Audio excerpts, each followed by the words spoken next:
Yesu alimanyi. Hey, apita munye yalisoye, pita musana we, ndi mukwano gwe.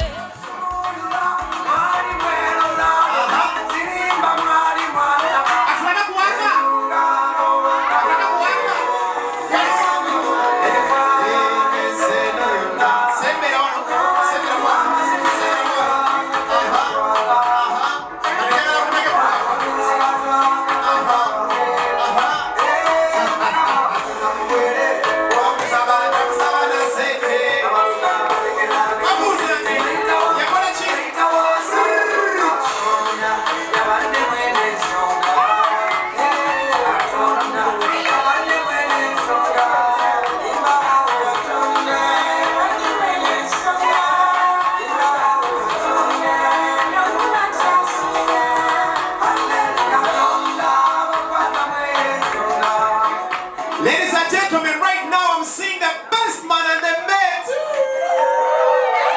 DJ Papa Idupulile. Best man and Metron.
Dish begendereza ne bano bana batonyo gamba bana bato omwana omulenzi yaweza emyaka 18 ennaku eziyise emabega omwana akyali mu 17 kitundu ajja agenderera bwe munaazibira olwaleero ngaweza 18 siwe waawo DJ ladies and gentlemen I'm introducing the couple of the year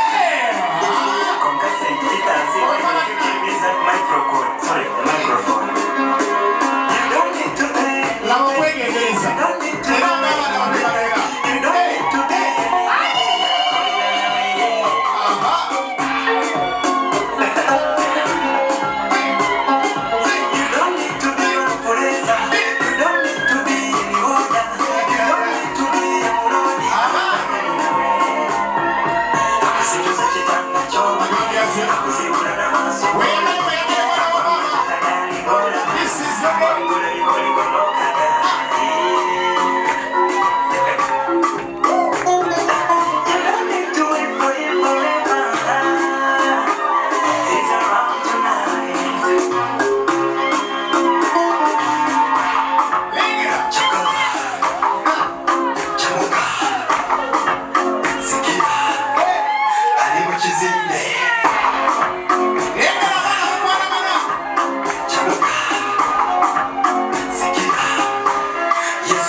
Ekisooka kulaga nti bino gyageze tebamukasa agenze yeyagalidde yesimayire.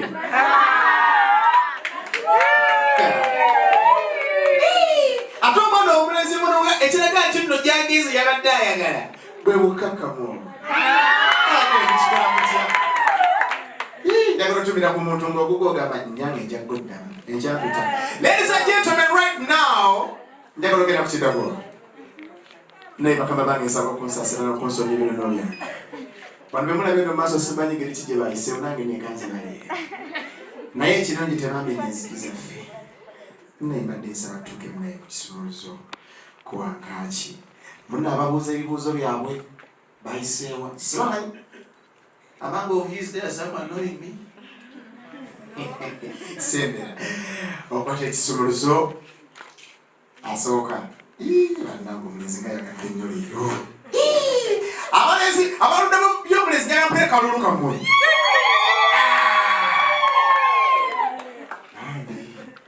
era tiyerabira kimuli kyeru ebikwata waneemuto laba keya banesaidi omuwala mubeere bakakamu nnyo mubeere mirembe omwana nalina keya olaba giragidde ku nyingi.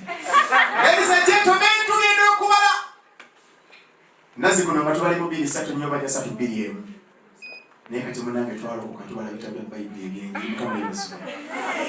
Matayo, Luka, Yohana, Ewuyoki, Marko.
Badeko wali wawugire ku ludda lweno badeko wali wawugire ku ludda lweno koye muchakalanga we kudidanga yo mayagala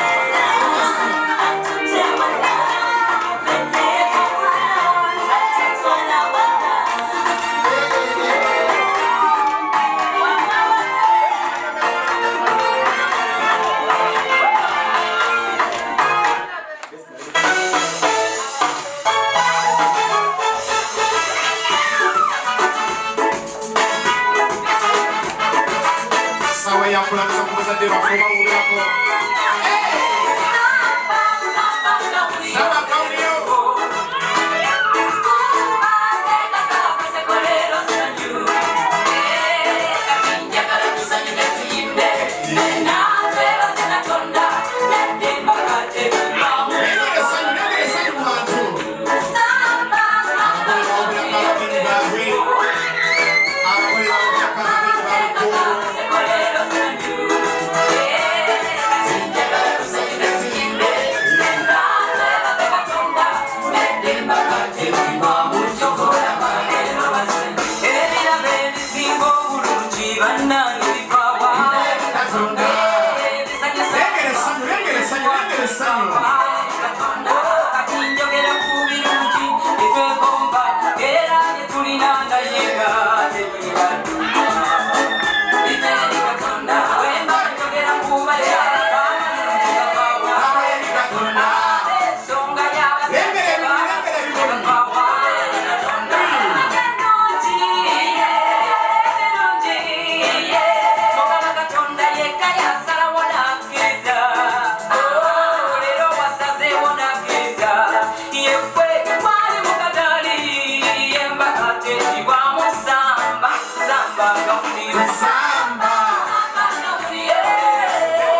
lengera olulenzi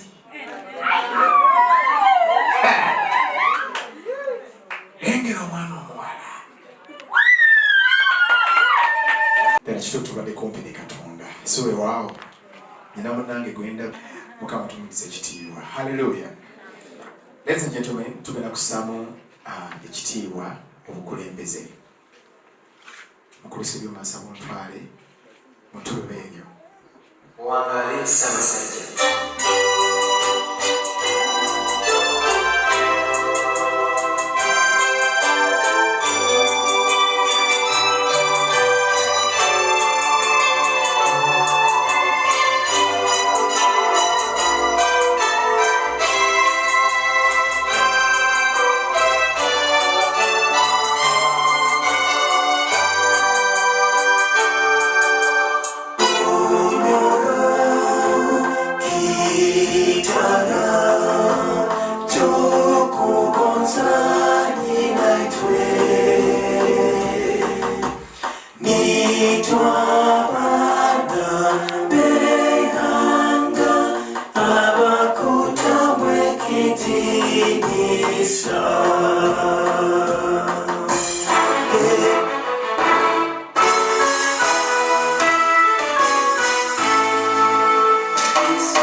Haleluya.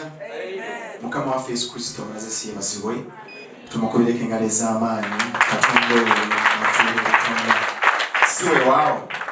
Haleluya. Kakati nno abagole bange abalungi mwabaite munaba kutuuka waliwo abantu nga 2-3 bansisinkanye wali eri ku mulyango kasita bategedde nti nno nze Ssekama olwaleero ne bangamba nti nno banjagadde okubaako emmuuza oba ennamusenja ojja balamusaako okubakulisaayo okuva ku makya mwetala okwetegeka kwambala agenda ku kkanisa agenda mu bifaananyi lugendo luwanvu okukoma baagala okulamusaako mu ngeri enjawulo.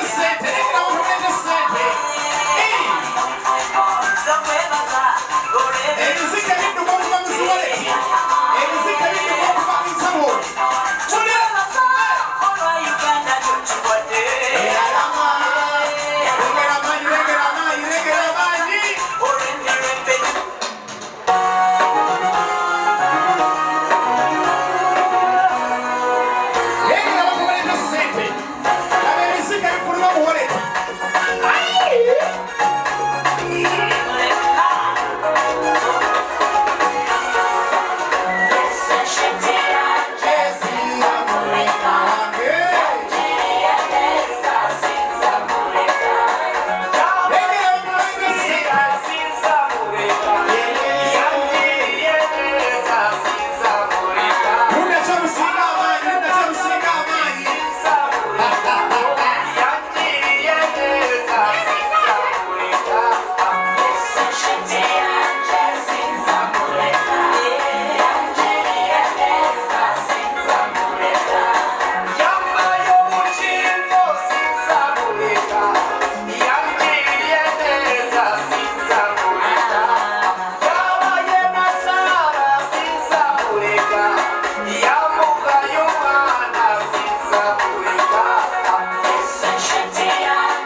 Omusajja oyo bw'ayogera ndabye nga waliwo ebigezaako okukola bwebiti naye bw'abanga yayogera final akikoze bw'agamba teekayo DJ tugende kati gw'atazina ndabira ddala nga yegwe wennugu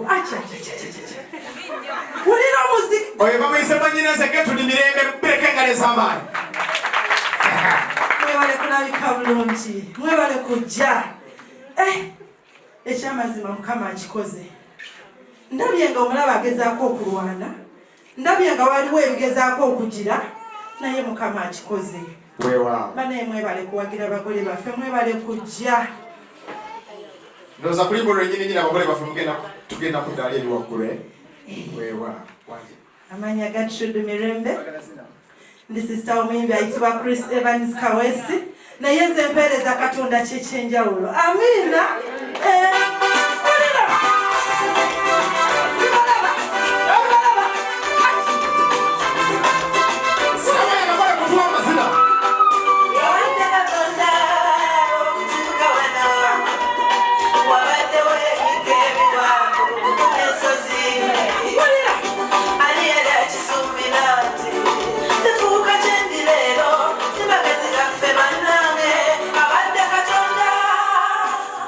Yeah.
makagenda empola mwana mulenzi basajja b'omuwala bonna bali wano abako ab'enganda n'emikwano bonna bano bakwegeza amaaso mukama yebaze kkiriza muba mulimu abagamba nti no obulenzi bulungi kkiriza muba mulimu abagamba nti no anaasobola okulabirira katini anaasobola okulabirira kati njagala olabye mwana muwala keyo ng'omuntuliza wansi buli abadde ayinamu enkenyera ojja kuba omutegedde mu kkoona agambe nti alatwala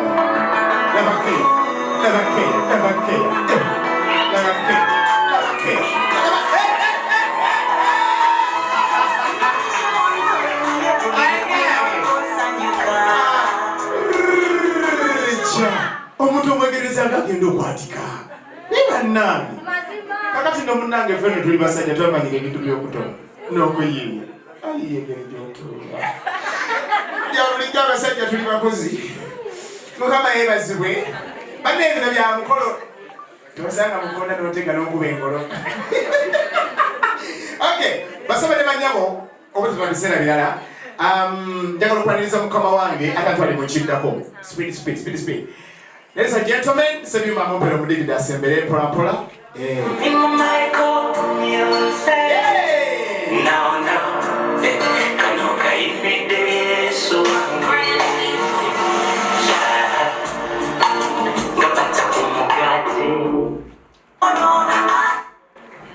Wow. Msibe mchaba nyama ni wasemo. Yes. Sige na kwa Maria Mute. Anjakati.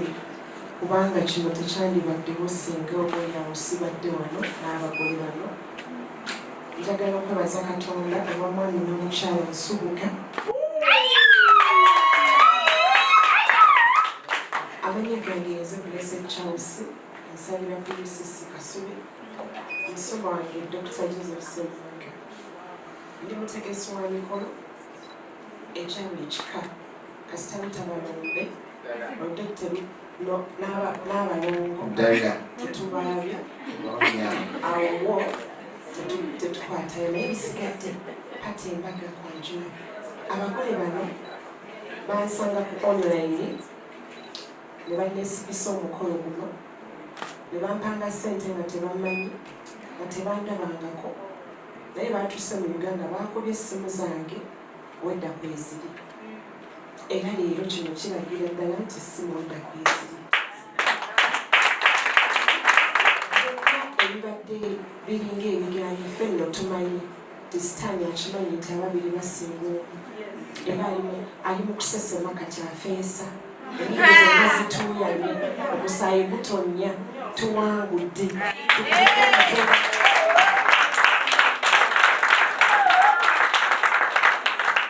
bakama bange omulimu gwe mwantuma ngutuusizza ku nkomerero era ne muwomwefu obungi njagala batwala mu lanki tugende tulya emmere abagole bano bagigabudde nina ttiimu yange be mulaba ba ashers abo twakedde ku makya nga tuli ku bagole twasuza wano nga tutimba bagenda balabirira bulungi emmere weeri mu bungi bw'otikka walitikkira ddala amiina tikkira ddala togenda kuddamu kukiryako weewaawo aba asha bange mujje mutwale abagole be basooka ku layini bwe banaava ne bridal entrance ffenna tugende then tugenda kutwala tebo by tebo tugenda kubasitula mpola mugenda kuwoomerwa amiina ababeera ewala musobola otusanga ku online Blessed Charles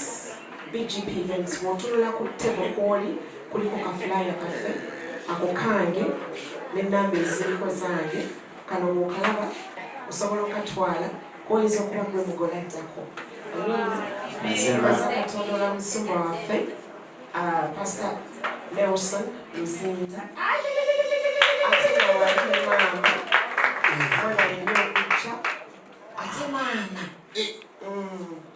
kansirike waawo naye abagole bange njogera byanjagala musituke tugende tugemmere ba ashers abagole mukimanyi wetubalabirira bulungi yes emmere bagisabidde tugenze mu lanki naye tulina abazadde abavudde ewala abekagati bwetukoma omulangi nomugenda osoomuwa sipiiki musobole okugenda nga sipiiki tubakutte ebifaananyi byaffe byatujja suwewaawo amiina era wemunamala bwe muti n'ebirawo byammwe musobola obireeta n'abakole babawa ebyammwe then wemunayagalira munagendera tijje akayimba akakanatwale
Tegulina buyini kw'omukisa gwa Mukama kwampadde nkimanyi. Obadde okimanyi nti osobola okufuna event planner and manager okuteekerateekera omukolo gwo gwonna kati osobola okumufuna nga mulokole obutafuna stress yonna. Big GP Events be bantu abatuufu oyagala kekisi ebifaananyi ebirungi ne vidiyo motoka z'abagole mu bika eby'enjawulo jangu tukuyambe tukola decoration ali ku mulembe tulina bridal gowns ne changing wear obutebe tentsi abafumbi abalungi saako PA system ekyuma ekisunsula obulungi ate nga tukulira ne bajeti y'omukolo gwo ejja mu nsawo yo saakuba ashers baffe abali smart abataswaza mukolo gwo n'abogezi b'emikolo abalungi bakatumwa ate nga tusobola n'okukufunira reception y'omukolo gwo katoyagala suuti makanzu agatwalibwa ku buko oba gomesi tubikufunira ku bisale ebirungi Big GP Events bwetegeka omukolo tukuletera n'abayimbi abasanyusa abagenyi bo saako okukola selection y'ennyimba ezigendera ku mukolo gwo. Esimu 07758683 oba tusange Facebook page yaffe oba Twitter, YouTube ne Instagram. Blessed Charles, Blessed Gospel Promotions, Big GP Events. Twewaayo for excellence, flexibility, time, integrity and hard working.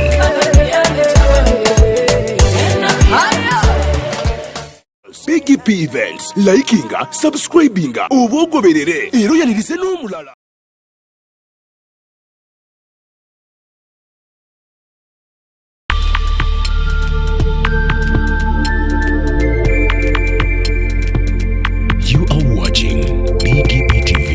Father's heart.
Simanyanga, usabonda gebya mabye wate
basiga bagenda buziba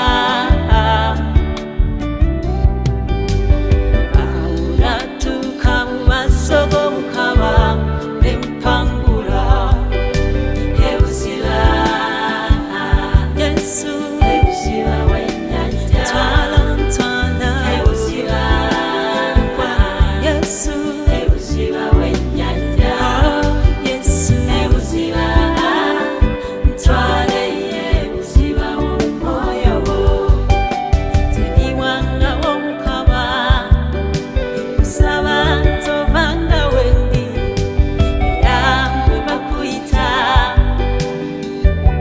ompitabe kusaba ondaga byesimanyanga kusaba ondaga ebyampa bye watereka awo natuuka mu maaso ga Mukama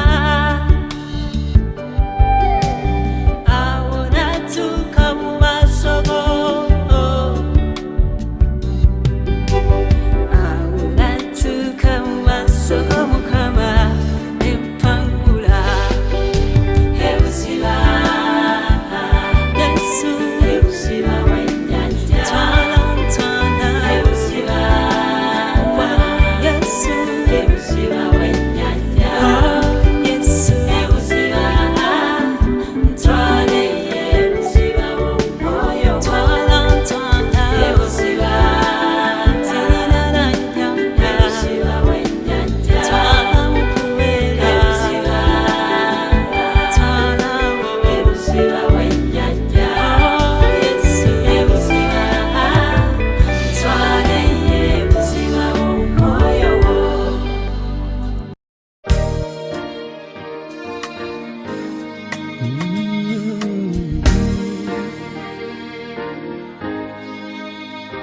kyali kisa kyo Mukama ekyakuleeta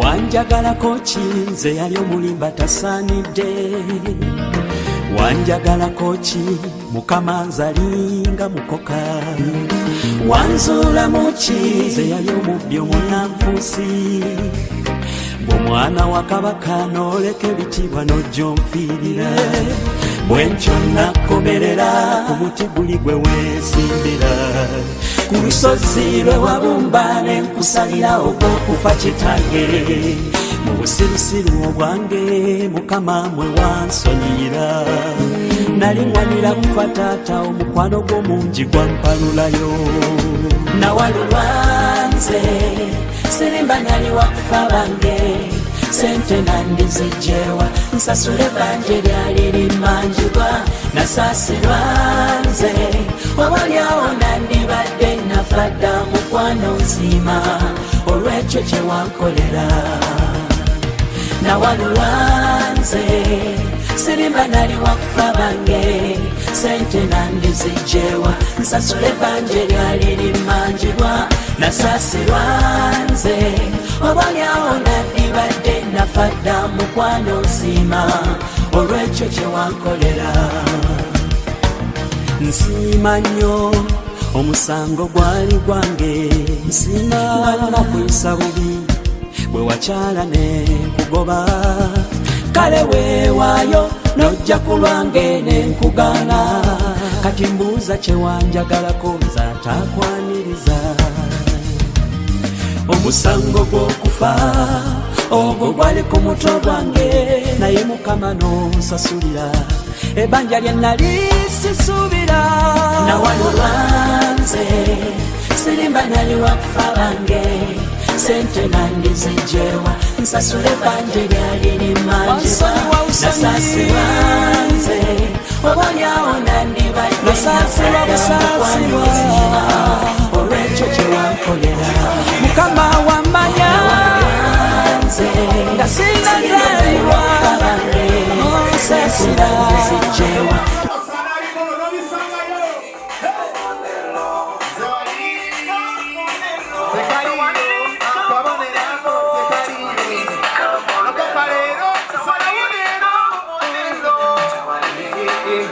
Kana kuleta leta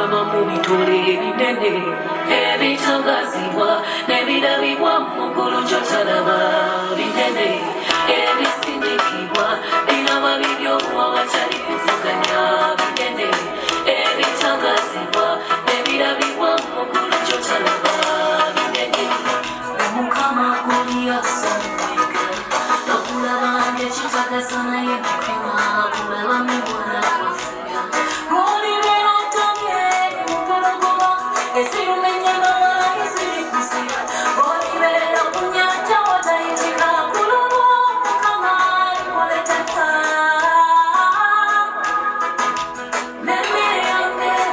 Nyoro mutoro Oluganda ninduhura nayo kulwogera but with time nja kuluyiga kubanga we are now fully connected.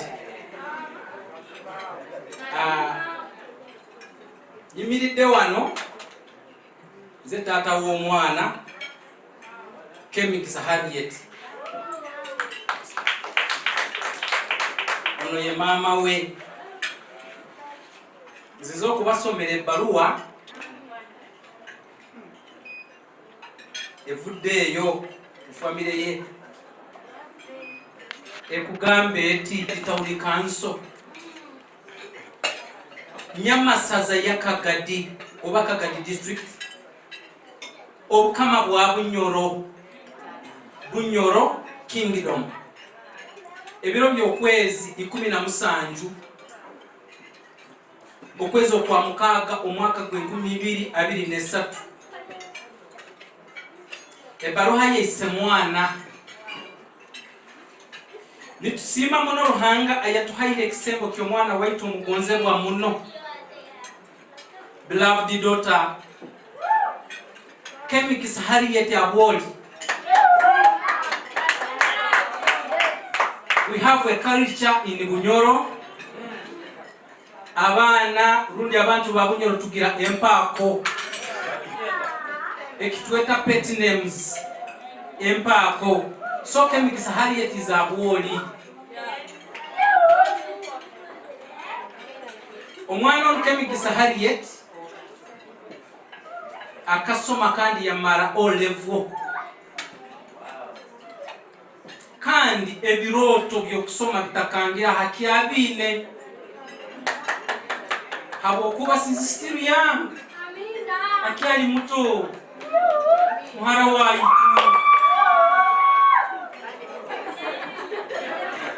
kandi nkokuka kumurora mwana mugezi. She's clever. She's knowledgeable.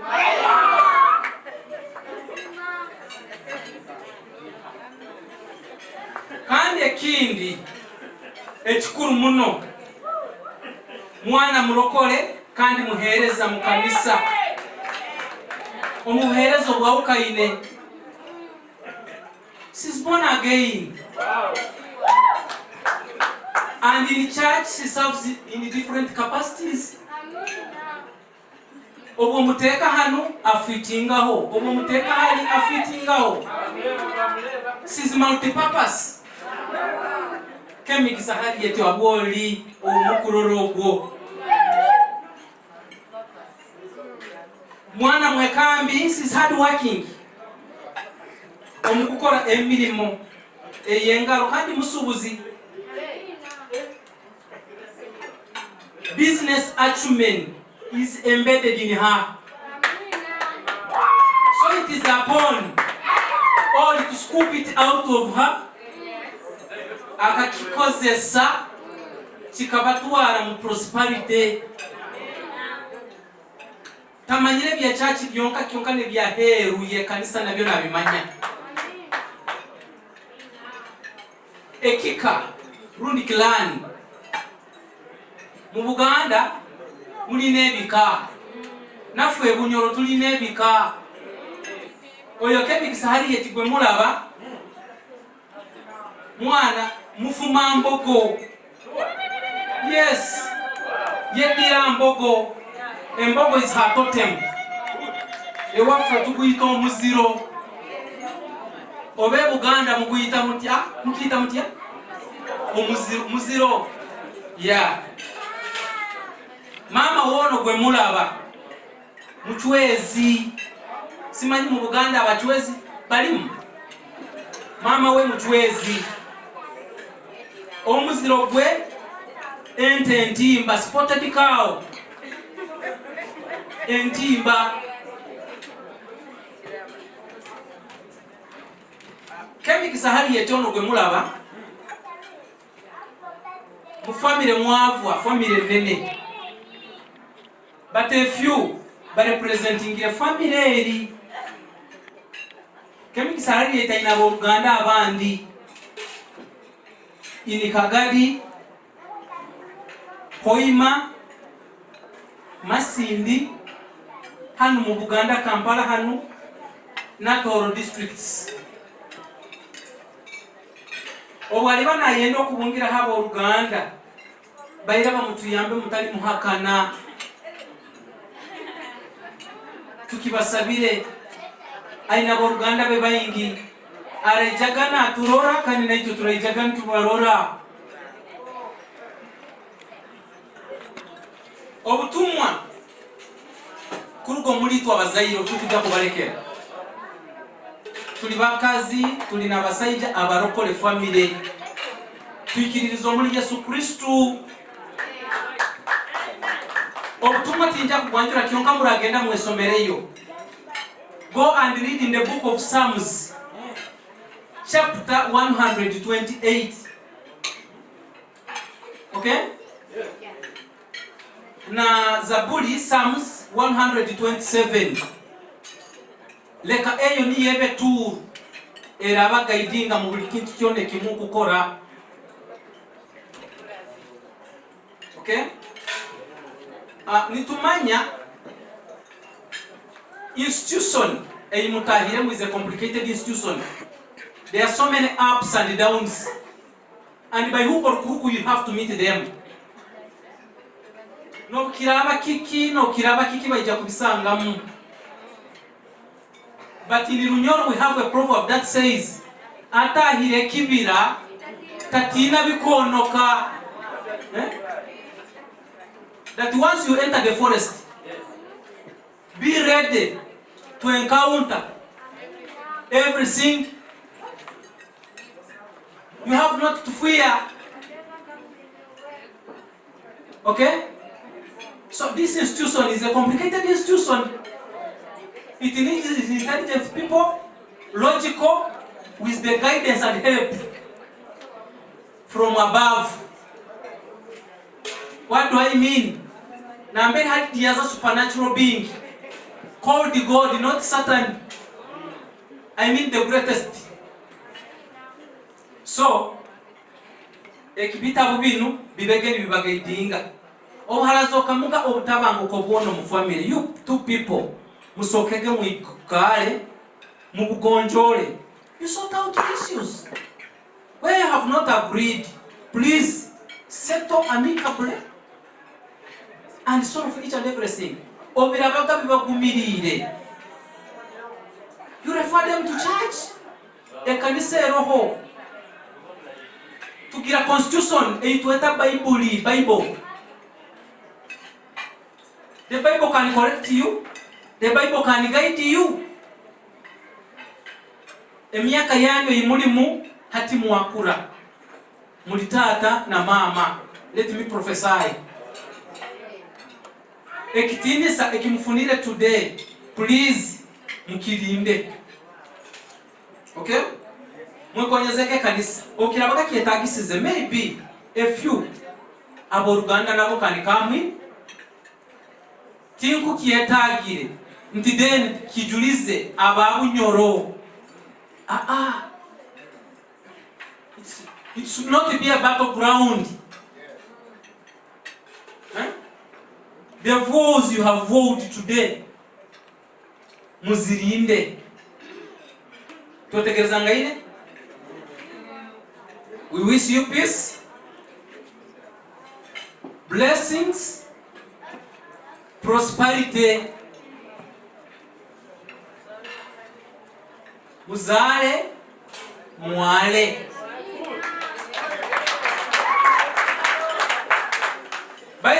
was the first commandment, that go, multiply, and fill the world.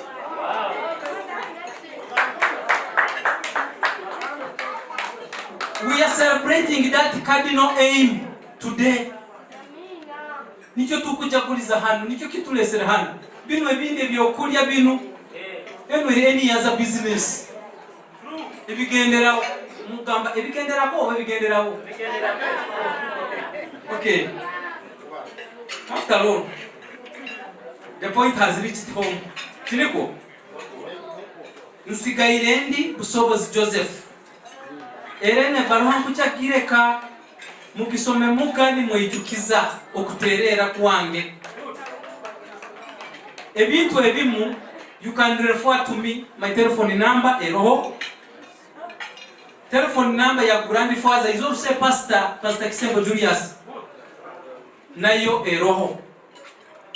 Omuraba mwetaka kuhika abantu abandi, you can contact us and we connect you to them. Tikina nsonga. Nkusaba briefly mbanjulira abantu abatita benzire nabo.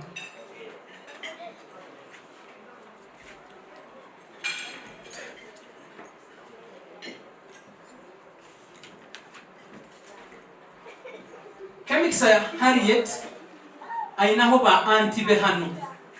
Excuse me. Ainaho ba anti be.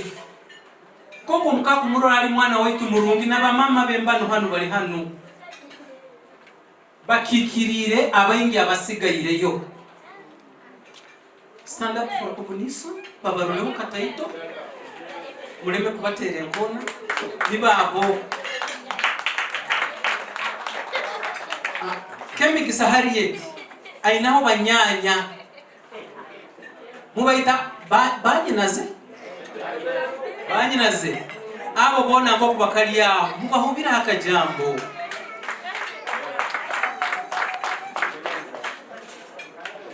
Muchuke mubarone kun bana barungi. Ewafate tuzala babi.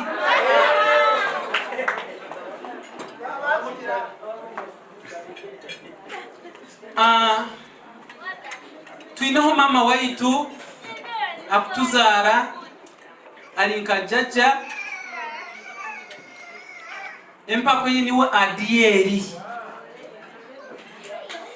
kayemere nawo mumuroleho tindu basire nyenka nko muzairo mukuru tata nyinaho na braza nawe ayemero kataito ampondera deni ninja kusaba pastor who nurtured Kemikisa Harriet. We largely celebrate the Inner Man ministries all over this country. Even when we are there, we celebrate you so much. Yeah, we partner with you in different ways, and we love you. Harriet Nsubuga, Mrs. Harriet Nsubuga, has been ministering with us in different choirs, and that's why we are going to sing a song. Yeah, she was a member of the Calvary Cross Choir in the band, and she was very good usher, very good deacon. So please, you have taken a wonderful soldier in the Lord's army. If possible, we shall request you that give us another microphone. Another microphone. So that we try to amplify. No problem. The meals have been so wonderful. You have so much loved us. Everything has been excellent.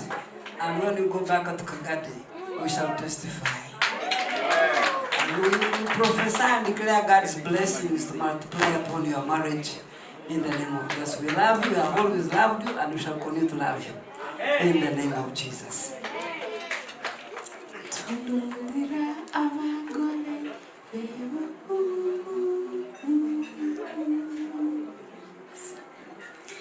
Tunulira awagole webawomye omwami n'omukyala we kumbaga Yesu omulokozi abakase mu maka amatuku olwaleero muyingidde mu bulamu obw'ekitiibwa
Started by our senior Papa, Professor Simeon Kaiwa.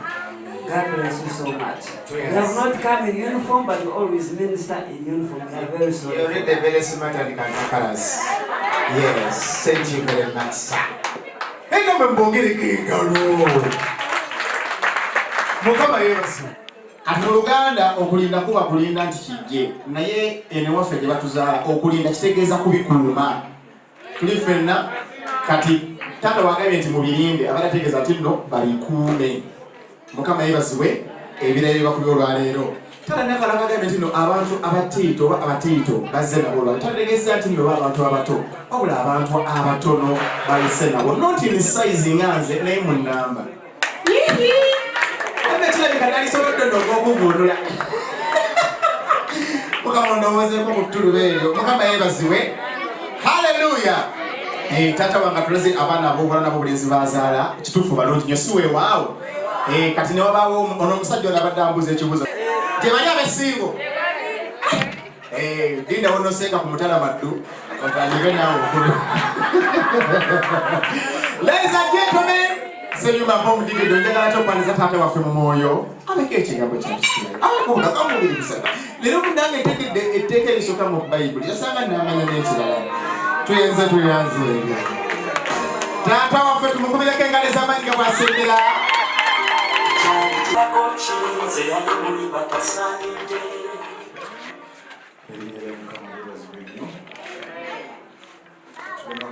Katonda olw'olunaku luno n'enkyala wange Robina.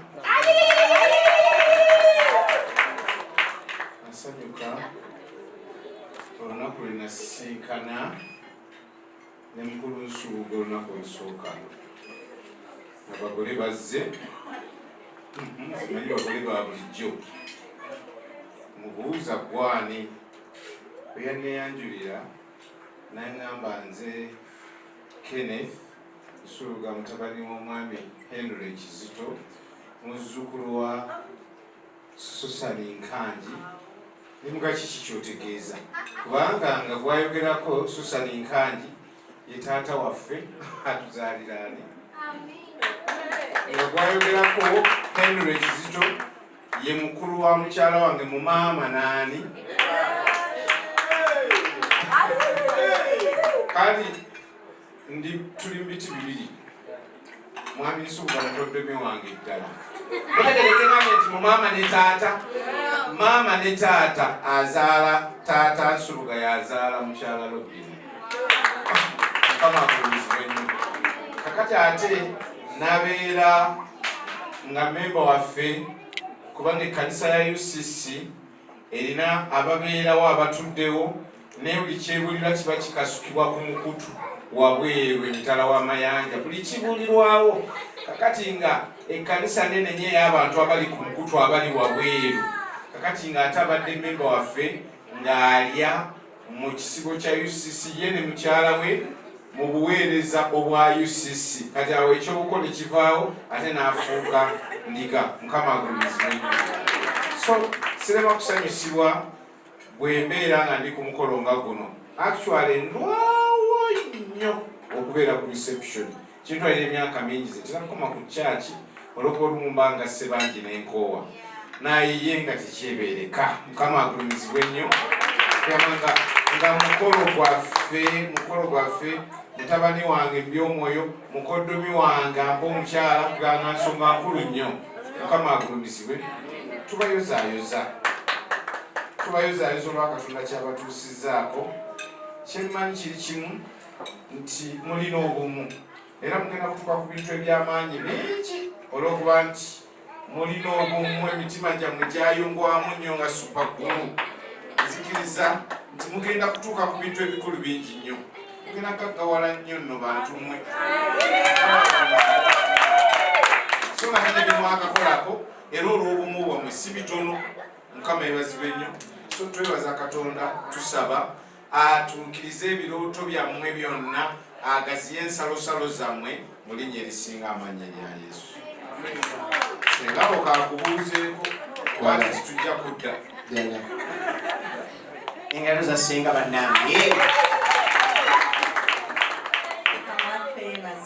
Amen. bategese Mukama abawenye omukisa. Kitiibwa kya Penny ne Harriet baagaliza obufumbo obulungi naye munyweze Kristo munyweze eka yabisobozesa Mukama abawa omukisa. Sebima sa mpo mudigido tata wange mu Katonda wamu ne Nyange yaseyo okukalira.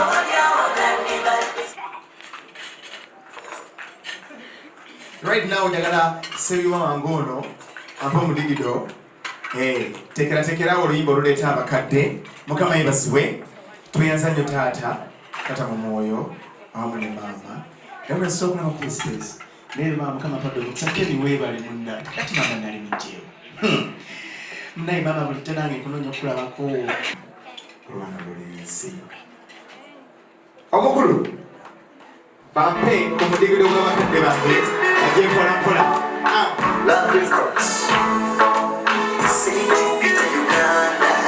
In this beautiful world, we never thought a day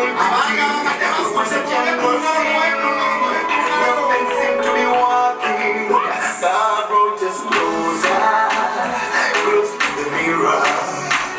I'm looking in the mirror, I see me stronger. By this mirror, I am the winner. My Bible's a mirror. God is one, is a mirror. Bible's a mirror. God is one, is a mirror.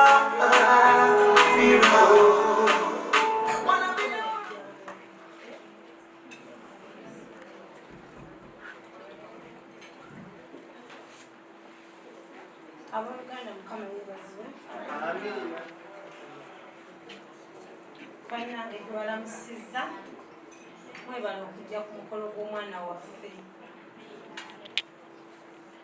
Buli akoze kyakoze kyonna bannange Mukama amuddizeewo.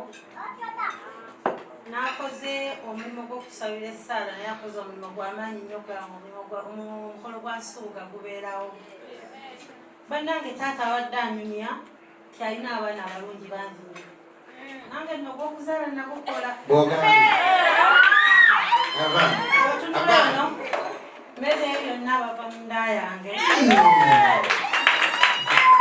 Wadde eno abano abaana abafuuse ensonga olwaleero. Okuva eno okudda eno bonna abaana bava mu nda yange. Nsubuga ye mwana omukulu naddibwako munno omulala kasobodde kubaawo olw'emirimu egitali gimutali mu Uganda. Naddibwako omwana omulenzi amuddiridde. Naddibwako omwana omulenzi yimukako Bakulabe Steven. Naddibwako omumbejja atudde wali yimukako Bakulabe. Naddibwako omulala wuli wali mu nsonda. Naddibwako ono ate ng'ono oyo muko ali enkoko ewange ye kojja w'abaana. Naye bannange ndi musanyufu olw'ekkula Mukama lyatutuusizzaako olwaleero. Nsuubuga nkuzizza akuze andaze mwana munne awadde banne ekkubo nsuubira eddungi. Ate bazadde baffe abazaala omwana omuwala Harriet temutya. Harriet azze mu makubo amatuufu, azze mu maka amalokole. Twakuzibwa tutya Katonda. Nsuubuga twamukuza n'eddiini atya Katonda era nsuubira amaka gaabwe gagenda kutambulira mu ddiini. Omwana omuwala Harriet ofunye omwana eyakuzibwa. Omwami Nsuubuga oyo akwagadde naye nkukuutira okuba nti ndowooza akwagaddeko amatu go. Amatu ago bw'onooba nago ojja kuwangaala ne munno. obufumbo buno bwesigamana mpisa na mukwano. Nsuubira nsuuga talina mbeera yonna gy'alina kuyisa mu mwana muwala ono bagenda kwagalana paka. Era ewange waggule Harriet ndi maama ndi muzadde wakwaniriza bw'ofuna obuzibu bwonna nsuuga nga nkunyiizizza nga tolinagenda hoima nangu ewange nsuubuga nsuubira mwana bwe mugamba nti kino nsuubuga tokiddamu tajja kiddamu. Bannange mbagaliza obufumbo obulungi Mukama abawa abaana abalungi.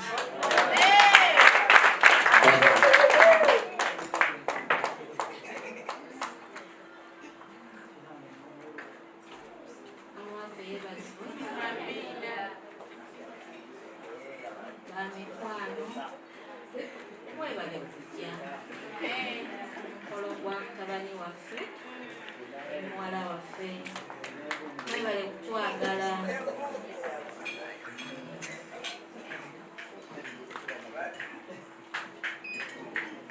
Mukama waffe yeebazibwe lwakukyogera nga ntendereza ekkanisa eno.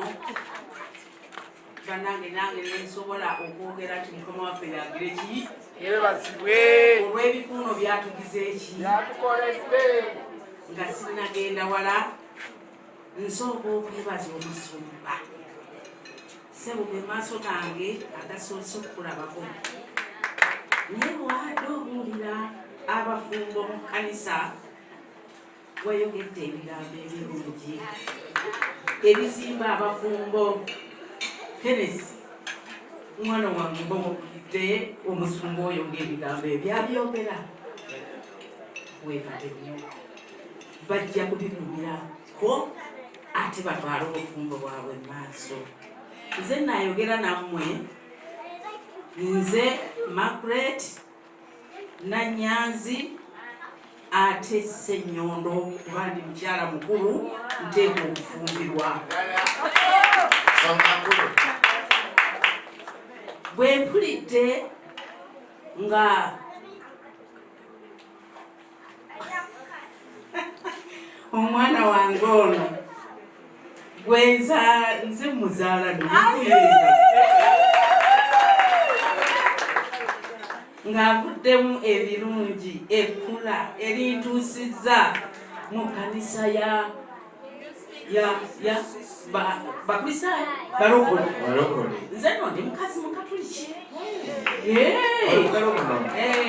ntandike kakati ampadde ekkula ery'olwaleero nanyimirizaako wano mu mmwe nempulira essanyu ng'omwami wange anzizizzaako omukyala munnange.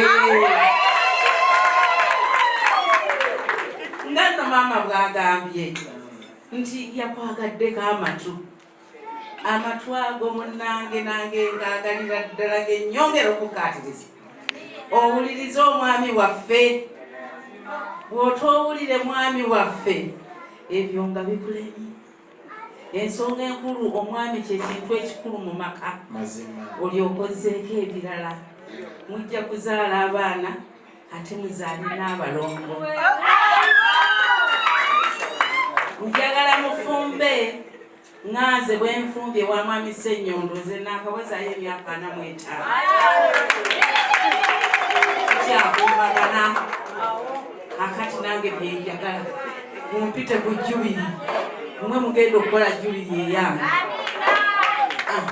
Kakati bananeze mbabuuzizaako ebyange bigize eki, nga nze jjajja wa Kenneth azaala nnyina bano abazaala anti mulaba bawala balungi. Kenneth niwaali omulenzi omulungi temumunenya.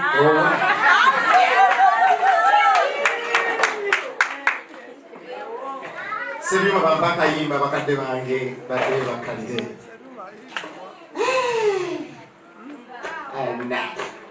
Nange bwe nkula njagala ngenda kwekedde.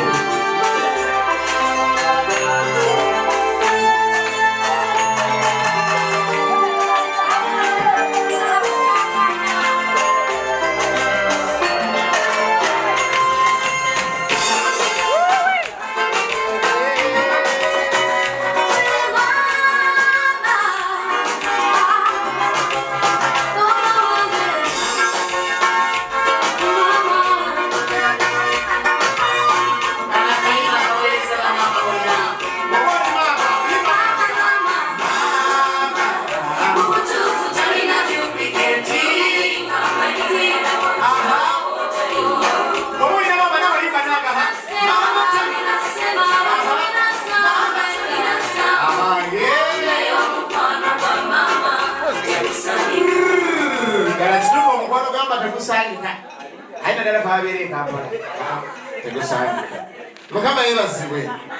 mukama yebasiwe mutange mwana nga njagala okusibirira entanda mwanyinaze katolini njendo ni mwanyinaze nenjagala okusibirira entanda mujjawo simuyekera mukubeegaleza abaani mujjawo simuyekera azina omukazi obuwa mujjawo buliko erinnya jjajja ensonga eyo gikwate naye nnyo mukama yebaza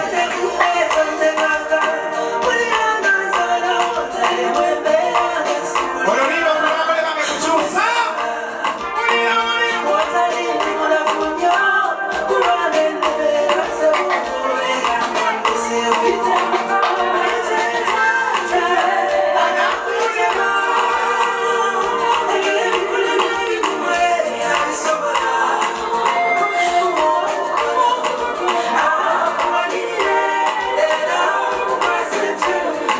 Yeah.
Kawidi sema ya kwa nini? Aha.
Who cares?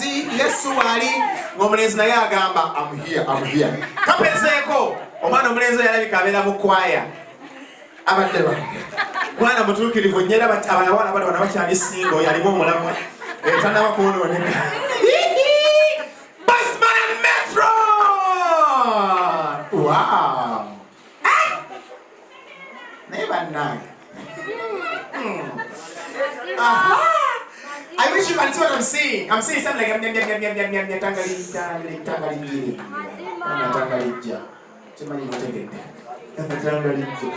Papa Mrigido. Best ate mwana tuno wali yagamye muno simanyi ngeri gye mfaanana mu meetu bituufu. Mufaanana. Oh my God. Should I pause?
mwegaliza manyi Mr. Bestman. Yeah. Bestman musajja ali gentle nnyo bwe bana bakola essente ne zibayita bate bakyatuuyana. Ssente ze zituuyana. Bengi bandagala mbenga ggwe. Mwegaliza manyi Metroni. Kwegamba ngeri gyabadde asinegamba ne bw'olabanga nnyimba sonyiga munda mulize nnyambadde. Ayi. Couple of the day! Hey! Hey! Oh my God! Mwaleka watu okulaba ku TikTok. Nina akagambo ke nneekanze wano. Basajja balina akagambo Yesu! Somulula! Ladies and gentlemen! Introducing! Bringing up the couple of the day! Aha! Goyagala.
Mind you. Something complicated.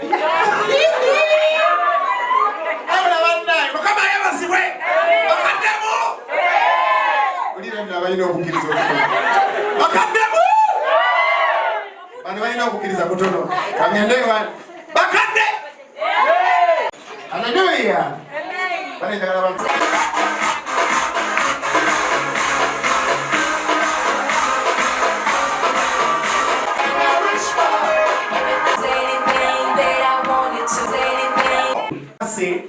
Muganda kayita akamunyankulo omusho kati abalala sinaba okumanya nnyo.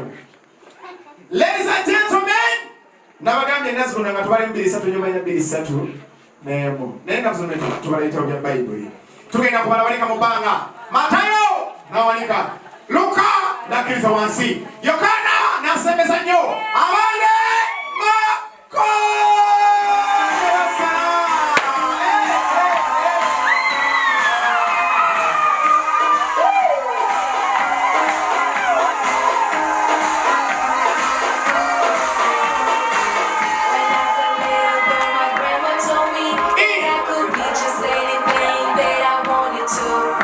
When I was a little girl, my grandma told me that I could be just anything that I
Muwangogeze tosibulanga baby tosibula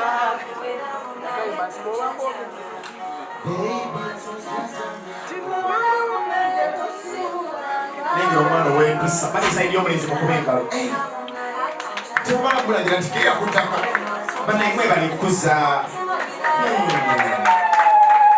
bwati omwana omuwala akalabo ke yateeseteese okuwa olulenzi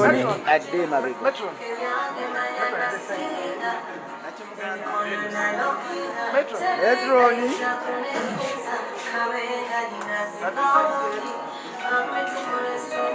amazima dabakeyo omulenzi jawo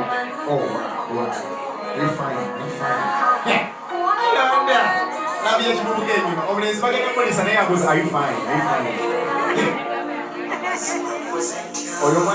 Oyo mwana mufiri kalonda ekinene oyo mwana mufiri kalonda ekinene ebiwamakanokanaakumala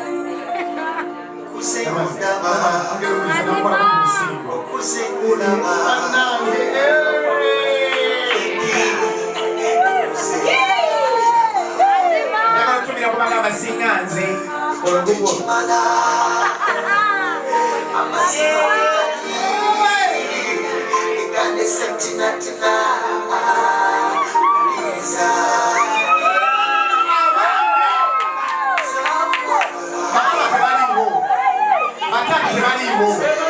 bakojja tebaliwo esaweera abazadde temuliwo genda maaso bade kamaleewo bambi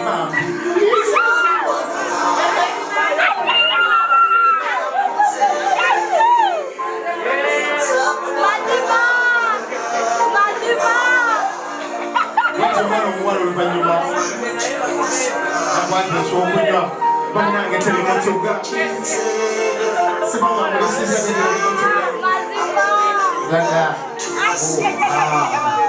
Wow.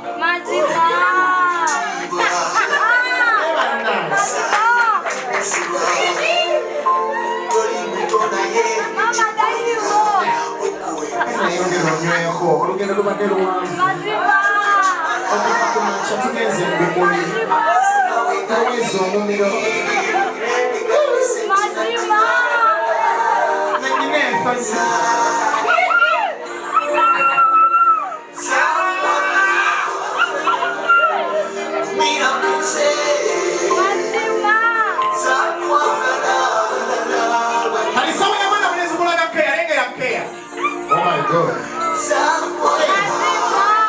Haya baba tabuloji. Amulese.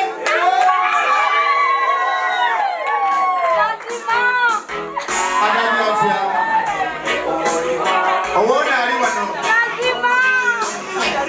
Amandola. Ababa tebali wano tebaze siwe wao. Abasumba bapulugenda. Yes.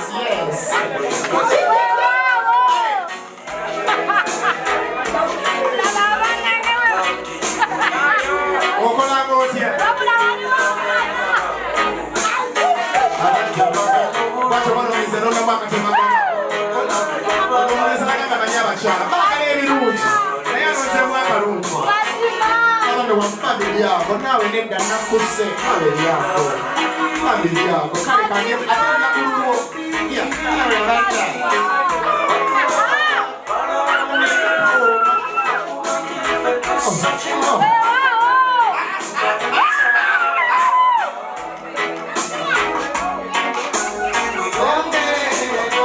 yamonese ndali kumubiri gwe tasobola balirana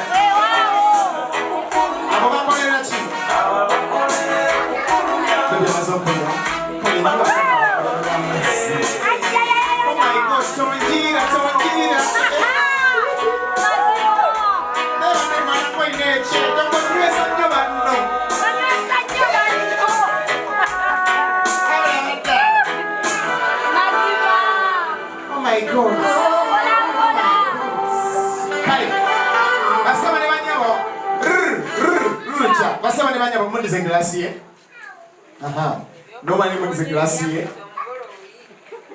Bakuddize eriyo. Bamama tebaliwo. Omayiga naye pamukage kalimu akati alinga manyi kyagenda okukola. Ali mu nnyumba. Kaakati kigwe kiti. Basema ne bannyabo tugenda okulaba ne asinga okwagala ani. Weewaawo. Mazima. Igwenye ensono. Nonaanye ensegwe. Asooka omalamu. Kibati 1, 2, 3. Let's go. Hey, Kenny. Hurry it.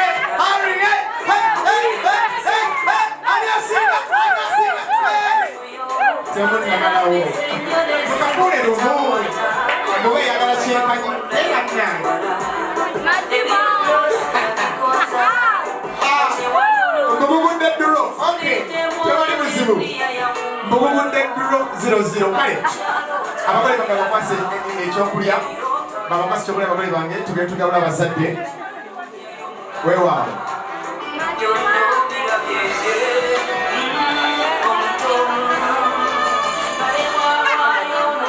Olikola ki? Tenjuba yemerera gisula. Bwe batyo abagole bakola ekirabo kyabwe ekyokulya ne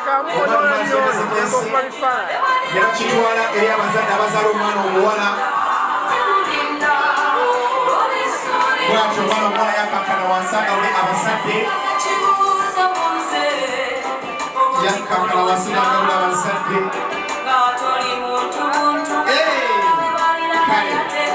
Badde nsaba essowaani yesigaleyo naye tunonikomezaawo mugole wange essowaani esigaleyo mu mmeeza oba tukkira ku taata oba senga essowaani esigaleyo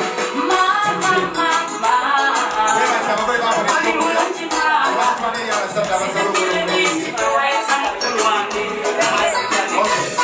tuyita netusajjirako omuwala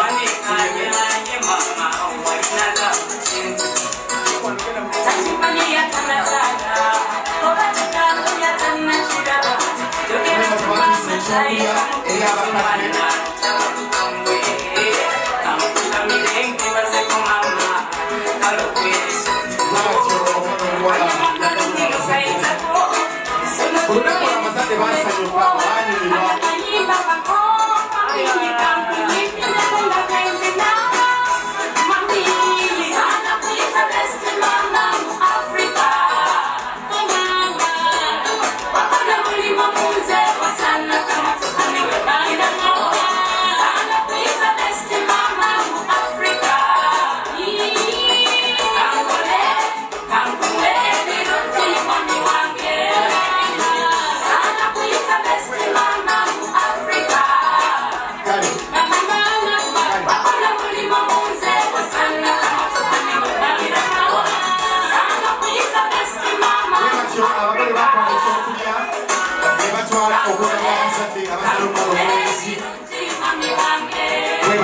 Basi yabuka mpolampola ne batuuka.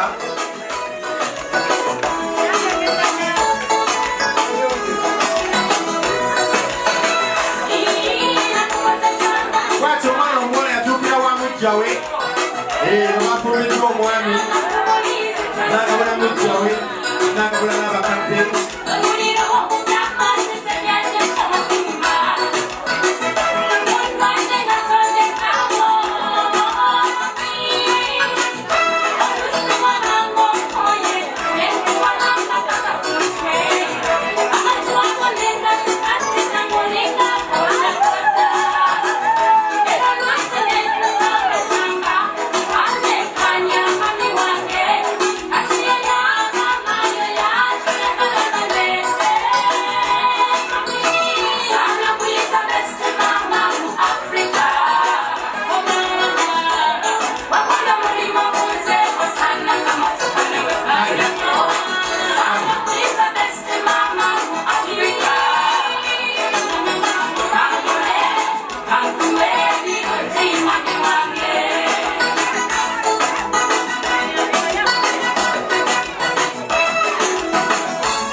Ekijiro ky'omwana omuwala kyeyateze tesi Mwasimye dda. Anakumba. Omwana agenda fumbira ddala. Weewaawo. Okay, basaba ne banyabo abakole baneeno balinayo obulamu bwabwe obutinitini bwe bandyagadde okutuusa eri abantu abamu. Mukama yeebazibwe. Haleluya. Haleluya. Olaba omulokole taddamu manya kkuse. Haleluya. Eriyo omusumba omwe yagamba bweyagala okulaba omulokole mukwatire ku kyokulya. Kati simanyi. Ekirabo ekisooka tugenda kusooka ku ludda oluzala omwana omuwala bazadde bakaba tuzalira omwana omuwala ng'ekirabo ekisooka dije njagala mpa omudigido abagole bano bagenda sijja mu Kampala batuuke ekirabo kino kigenda eri Maama Eva. Dije omudigido gwe neetaaga.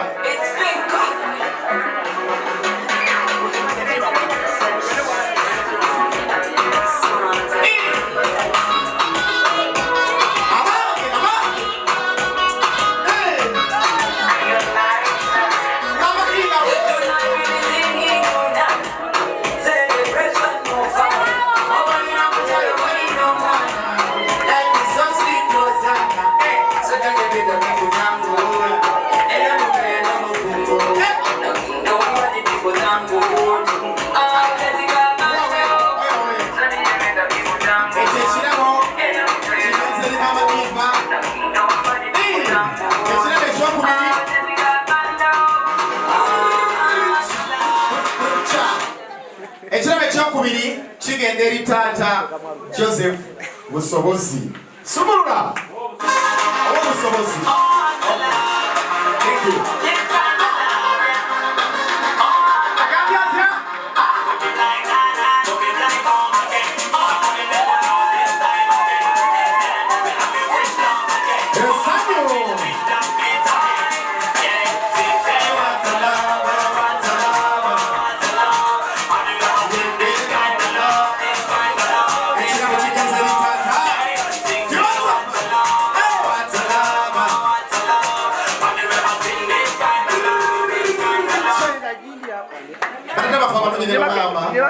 Ekirabo ekyo kitono nnyo naye abaana baneeno baagala okubeebaza olwabere mbabalidde okubakunjula okubakuza okubabeererawo buli mbeera n'okubaza tweyanze dije kennyininyini mu bweyongerezaako. Essaawa eno ekirabo ekiddako tugenda genda ku ludda olw'omwana omulenzi Kenneth nga kino ate kigenda ewa Maama Naroga Christine.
Okumuzaalira olulenzi olulungi banne maama weebale kuzaala olulenzi lulungi bonna bannage lugogo. Oh my God. Omalaki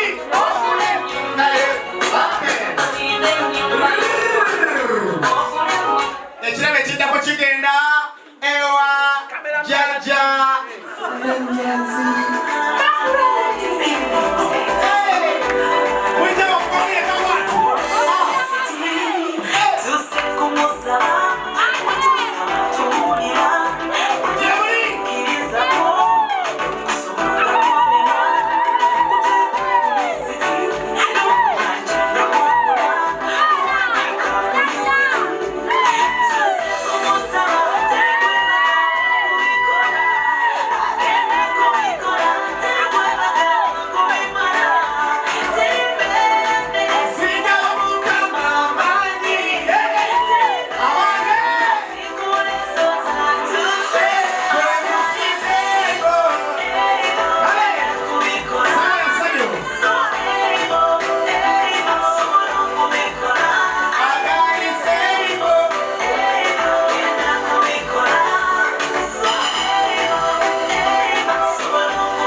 ngandene.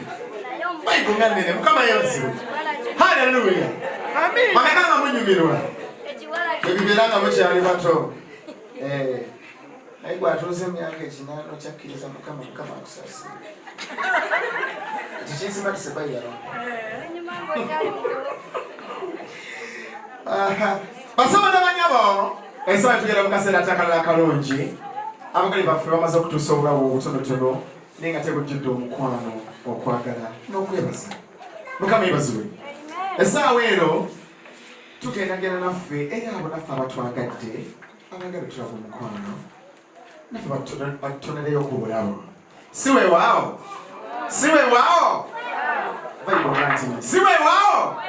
Kale ladies and gentlemen, tugenda sookera ku lunaku lw'abazadde abazaala omwana omulenzi kuba abazadde tusobola kubasitula nti maama jangu nedda. Bwe tunaava eyo tujja sijja katuuke mu bakadde abazaala omwana omuwala.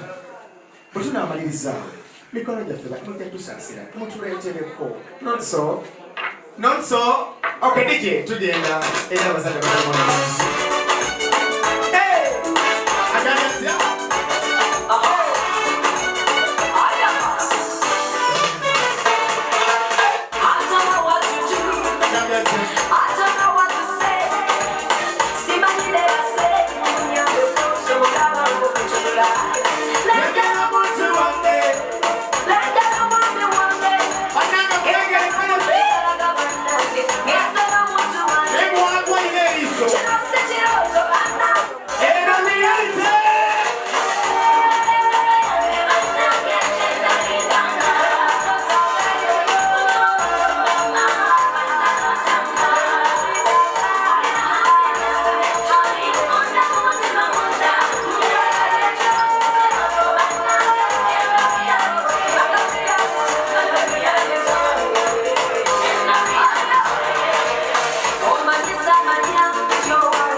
Tuyenza batatu, tuyenza bakadde baffe. Tugenda ku ludda oluzalo omwana omuwala. Ija sumulula.